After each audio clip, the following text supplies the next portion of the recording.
Racist cop forces black pilot off a flight, then hears the captain call her name. Ma'am, you need to step off the aircraft, now. The words sliced through the cabin before the plane even pushed back from the gate. Conversations froze, seatbelts clicked. A toddler stopped crying mid-wail. Every head turned toward row 2A. Danielle Brooks didn't argue. She stood slowly, smoothing the navy blazer of her uniform, the gold stripes on her shoulders catching the cabin light. Calm, measured, controlled, the way she'd been trained at 30,000 feet. But this wasn't turbulence. This was something else. Officer Grant Miller stood in the aisle, one hand resting too comfortably near his holster. He hadn't asked for identification, hadn't asked for clarification. He'd simply looked at her, really looked at her, and decided she didn't belong. "You can't sit in first class without proper authorization," he said loudly, as if performing for the passengers filming on their phones. Danielle met his eyes. "I'm aware of the seating policy." A few passengers shifted uncomfortably. An older man across the aisle frowned. A flight attendant near the galley looked torn between protocol and panic. Miller gestured toward the exit. "Let's not make a scene." The irony hung heavy in the air. Danielle stepped into the aisle. She could feel it, the stares, the whispers, the quiet judgment. Not all of it aimed at her. Some of it was confusion, some disbelief. But she knew this feeling. She'd known it since flight school. Too young, too black, too female. Too much. As she walked toward the front, the captain's voice crackled over the intercom. "Ladies and gentlemen, this is Captain Reynolds speaking. We're just finishing final checks before departure." His voice trailed off. From the cockpit doorway, Captain Thomas Reynolds leaned out, confusion written across his face. "Danielle," he called. "Silence." Officer Miller turned. Captain Reynolds stepped fully into view, headset hanging around his neck. "Why are you off the flight deck?" Danielle didn't answer immediately. She let the moment breathe. Officer Miller frowned. "Sir, this passenger was." "Passenger?" Reynolds blinked. "She's my first officer." The cabin erupted in whispers. Miller's jaw tightened. She was seated in first class. "Yes," Reynolds said slowly, "because she's working this flight." A wave of realization rolled down the aisle like pressure change before a storm. Danielle didn't gloat, she didn't smirk, she simply held her posture. Officer Miller cleared his throat. "I was responding to a complaint." "A complaint," Reynolds repeated. A woman in 3C avoided eye contact. Danielle had noticed her earlier, the tight grip on her purse, the suspicious glances, the exaggerated double-take at her uniform. "She said someone was impersonating crew," Miller said. Danielle finally spoke. "Did you verify that before removing me?" Miller hesitated. Reynolds' expression hardened. "Officer, with respect, you don't board an aircraft and remove my crew without confirming with me first." The balance of power shifted, subtly but unmistakably. Passengers began murmuring louder now. A man near the window said, "This is ridiculous." Someone else muttered, "Unbelievable." Miller's ears reddened. "I was just doing my job." Danielle tilted her head slightly. "Were you?" The question wasn't loud. It didn't need to be. Miller glanced around at the phones recording him. The optics had changed. Reynolds stepped aside. "First Officer Brooks, we're ready for departure." Danielle nodded. But before she turned back toward the cockpit, she faced Officer Miller fully. "I've been flying for 12 years, she said calmly. "Former Air Force, 2,000 hours in this aircraft alone. If you had asked for my ID, I would have shown you. If you had asked the crew, they would have confirmed. Instead, you assumed." The cabin was silent again.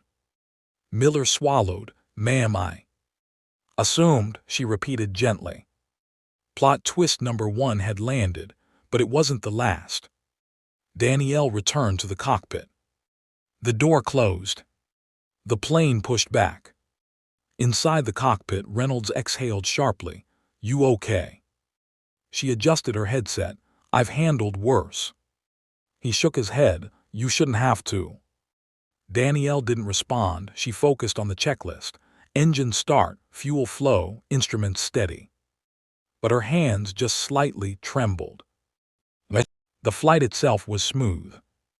Cruise altitude, clear skies, minimal turbulence. But Danielle couldn't shake the feeling that something had shifted. When they landed in Chicago, operations requested that she and Captain Reynolds remain on board briefly. "That's odd," Reynolds muttered. Moments later, the cabin door opened. And Officer Miller stepped back on the aircraft. This time without the swagger. Behind him stood a woman in a dark suit, internal affairs. Danielle's eyebrow lifted. Plot twist number 2. "First Officer Brooks," the woman said. "I'm Lieutenant Harris. We received multiple passenger complaints regarding the officer's conduct before departure. There's video." Danielle glanced at Miller. His posture had collapsed inward. Harris continued, "Additionally, the airline has filed a formal report. We need your statement." Reynolds folded his arms. "She'll cooperate fully." Danielle studied Miller's face. For the first time, he looked uncertain. Not defensive. Not authoritative. Just human. Harris turned to him. "Officer Miller, step outside." He hesitated, then obeyed. Danielle watched through the cockpit window as Harris spoke to him firmly on the jet bridge. Reynolds looked at her. "You realize this could end his career." Danielle leaned back in her seat. "I didn't board that plane trying to end anyone's career," she said quietly. "I boarded it to do my job." Another pause. "But actions have consequences." Weeks passed. The story went viral. Passenger footage flooded social media. News outlets picked it up. Pilot removed from flight in case of mistaken identity. Analysts debated bias. Comment sections burned. Danielle avoided interviews. Until one day she received a call. From the police department. She almost ignored it. But something told her not to. "First Officer Brooks," a familiar voice said. "Officer Miller." She didn't respond immediately. "I wanted to apologize," he said. No defensiveness, no justification. Just apology. She waited. "I reviewed the body cam footage," he continued, "and I realized something. I never once asked you for identification. I never questioned the complaint. I saw you and filled in the rest." Danielle closed her eyes briefly. He exhaled. "I've been suspended, mandatory bias training, probation." She didn't feel triumphant. She felt tired. "Why are you calling?" she asked softly. "Because I have a daughter," he said. "She's 8. She says she wants to be a pilot." That caught her attention. "And when she saw the news," he continued, voice cracking slightly, "she asked me why I treated you that way." Silence stretched between them. Plot twist number 3. "I didn't have a good answer," he admitted. Danielle stared out the window at the runway beyond. "You don't fix this with one phone call," she said. "I know. But you start by doing better next time." He swallowed. "I will." After the call ended, Danielle sat quietly. She thought about the first time she'd stepped into a cockpit as a child, how the captain had let her sit in his seat, how that single moment had changed her life.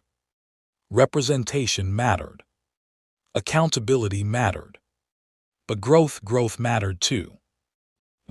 Months later, Danielle was invited to speak at an aviation academy's youth program. As she stepped onto the small stage, she scanned the room. And there in the second row sat a little girl with curly brown hair, and beside her, Officer Grant Miller. Out of uniform. He didn't approach her, didn't make it about himself. He just listened as Danielle told her story. She didn't frame it as revenge. She framed it as reality. As a pilot, she said to the kids, you're trained to rely on instruments, not assumptions, because assumptions can kill. The room was still. In life, she continued, it's the same. When the session ended, the little girl approached her shyly. My name, Ava, she said. I want to fly planes. Danielle knelt to her level. Then you will.